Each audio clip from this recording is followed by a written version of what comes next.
بلکہ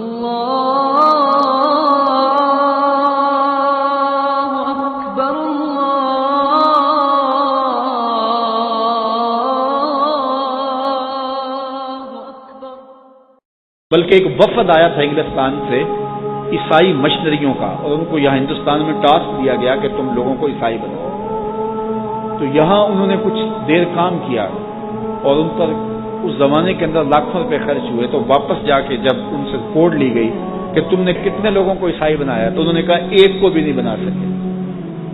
تو کہا اتنا پیسہ تمہارے اوپر ہم نے لگایا ہے، تو تم اتنے سال وہاں رہے بھی ہو، تو تم کسی ایک شخص کو بھی عیسائی نہیں بنا سکے، تو پھر کیا فائدہ تمہارا؟ تو انہوں نے کہا ہماری پوری رپورٹ سن لو نا، ہم کسی ایک شخص کو بھی عیسائی نہیں بنا سکے، لیکن کئیوں کو ہم نے مسلمان بھی نہیں رہنے دیا۔ یعنی ہم یہ تو نہیں کر سکے کہ کسی کو عیسائی بنا دیں، لیکن ہم نے ان کو مسلمان بھی نہیں رہنے دیا۔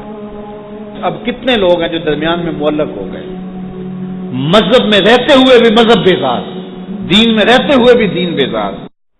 یہ رپورٹ چھپی ہے مسٹر ہیمفر، جس نے کام کیا ہے عرب میں اور سلطنت عثمانیہ کو توڑنے کی ذمہ داری جس کو سونپی گئی تھی، وہ 4000 جاسوسوں کے ساتھ لازا صاحب عربیہ عرب میں داخل ہوا تھا۔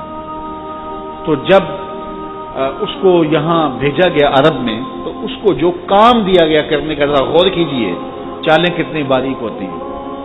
تو مسٹر ہیمفر نے اپنی یادداشتیں مرتب کی، لکھی، اور آج بھی وہ کیلیفورنیا کی یونیورسٹی کے اندر وہ تھیسس موجود ہیں، پڑے ہوئے ہیں۔ اس کا کچھ ترجمہ بھی جو ہے وہ ہمارے یہاں پاکستان میں بھی دستیاب ہے، کچھ ایک چیپٹر کا ترجمہ یہاں ملتا ہے، اس کا غالباً عنوان نے رکھا ہے مسٹر ہیمفر کی یادداشتیں۔ اس طرح کا انہوں نے ترجمہ کر کے وہ دستیاب ہے، آپ کی مارکیٹ سے مل جاتا ہے۔ تو اس میں وہ کہتا ہے مجھے 16 چیزوں پہ کام کرنے کی ذمہ داری لگائی گئی تھی۔ ان میں سے ایک کام یہ تھا کہ جعلی سادات پیدا کیے جائیں۔ اب عام بندہ سوچے گا اس سے کیا ان کو فائدہ تھا؟ جعلی سادات پیدا کیے جائیں، تو جعلی سادات پیدا کرنے سے کیا فائدہ ہوگا؟ فائدہ یہ ہوگا کہ وہ زمانہ تھا کہ لوگ سادات سے، علماء سے جڑے ہوئے تھے، اس لیے، اور زیادہ تر علماء سادات ہوتے تھے، اور لوگ سادات سے، پیران عظام سے، علماء سے جڑے ہوئے ہوتے تھے، اور ان سے جڑنے کی وجہ سے ان کا دین محفوظ ہوتا تھا۔ آج کل تو لوگ علماء کو، پیران عظام کو گالیاں دیتے ہیں، اور اس کا بہت بڑا سبب ان کی اپنی کرتوتیں ہیں۔ تو چونکہ لوگ ان کے ساتھ وابستہ ہیں اور ان کی وابستگی کی وجہ سے دین میں رسوخ اور پختگی ہے، تو اب جعلی سادات جب پیدا ہوں گے تو لوگ ان کے قریب بھی سید سمجھ کے جائیں گے، لیکن وہ ہوگا تو سید نہیں۔ تو ظاہر ہے کہ جب لوگوں کی محبتیں ملیں گی، پیسہ ملے گا، عقیدتیں ملیں گی، لوگوں کے گھروں میں آنا جانا ہو جائے گا، تو چونکہ اس کا خون تو خون رسول نہیں ہوگا، تو ایسی حرکتیں کرے گا کہ پھر لوگ بدزن ہو جائیں گے۔ تو جب ان سے بدزن ہو جائیں گے تو پھر دین سے بدزن ہو جائیں گے، اور ایک سے بدزن ہو جائیں گے تو باقیوں سے بھی ہو جائیں گے۔ تو وہ کہتے ہیں میرے ذمے جو کام 16-17 کرنے کے لگائے گئے، ان میں سے ایک کام یہ تھا کہ جعلی سادات پیدا کی۔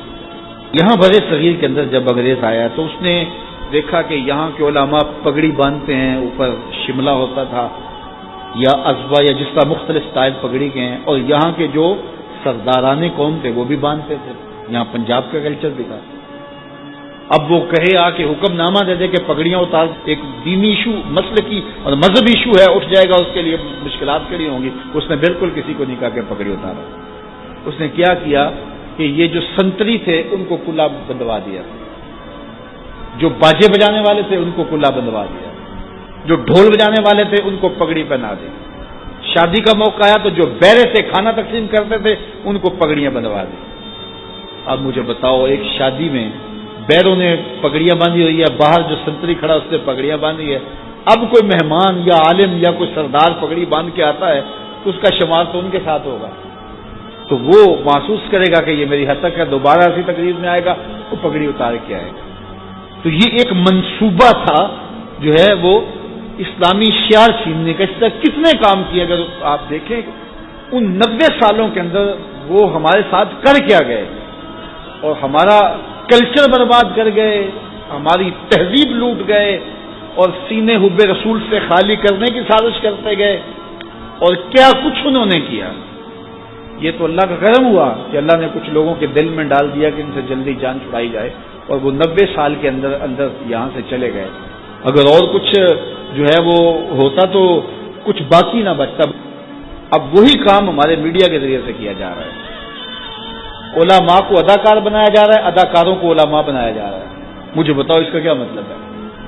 جو جعلی سادات پیدا کر کے کام حاصل کرنا تھا، اب جن کو دین کے ابجد بھی معلوم نہیں ہے وہ وہاں مسئلے بتا رہے ہیں، طلاق کے، خلا کے اور دیگر امور کا۔ اور پھر علماء کو جو ہے وہ ان لوگوں کے ساتھ بٹھایا جا رہا ہے۔ یہ ساری سازشیں ہیں، بڑی باریک چالیں ہوتی ہیں۔